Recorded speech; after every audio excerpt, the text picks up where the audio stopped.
there's a lot of negativity around at the moment, and especially from senior colleagues, and not just about the current state of general practice, but the future as well. And that can feel quite hard for us.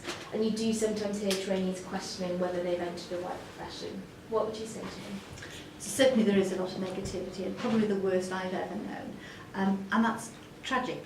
The negativity is a consequence of a whole series, a decade of underinvestment and under-resource. And so it's understandable, but it's not helpful. And what I try and say to my colleagues, to my peers, is when you're feeling negative and feeling down, of course we all need a safe space to vent, but talk to a colleague, talk to a senior colleague, or get some external help. Don't vent, don't take it out on a trainee. When you're having a good day, share that with a trainee. Be inspiring for the future, because we know the pendulum will swing back again. It's going to get better. It is starting to get better in some places already. So having a bad day, talk to a colleague. Having a good day, talk to a trainee or a medical student. So I know that you told the House of Lords that you considered that the partnership-led model of general practice was not likely to be fit for the long-term future.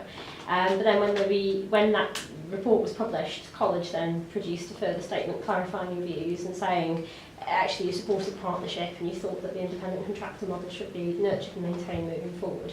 So my question to you would be, why should we nurture and maintain something that you don't think is fit for the long-term future?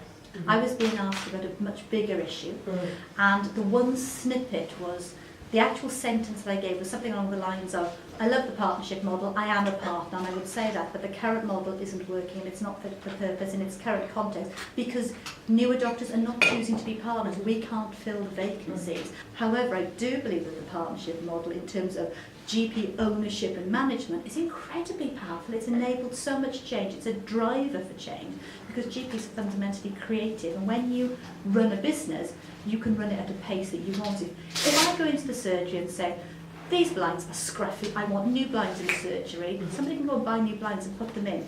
If in a larger organisation, in a hospital, if you want new blinds, it's probably got to go through 4 committees and procurement before you can have new blinds. It's a trite example, but we can be very agile because we're partners.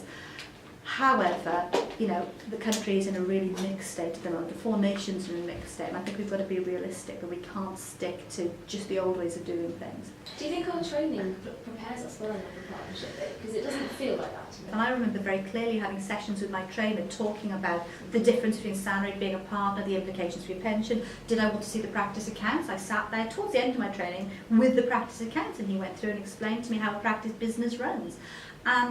You know, I'm sad when I hear that's not happening, and partly it's not happening because the curriculum is so crammed full. It's relentless, the amount of stuff you've got to do. You know, the e-portfolio didn't exist back in my day. And so it is different, and we are cramming so much in that, you know, something has to fall off. I'm saddened when it's this stuff, because it's exactly that. It then means people don't feel ready for it because they don't know enough about it.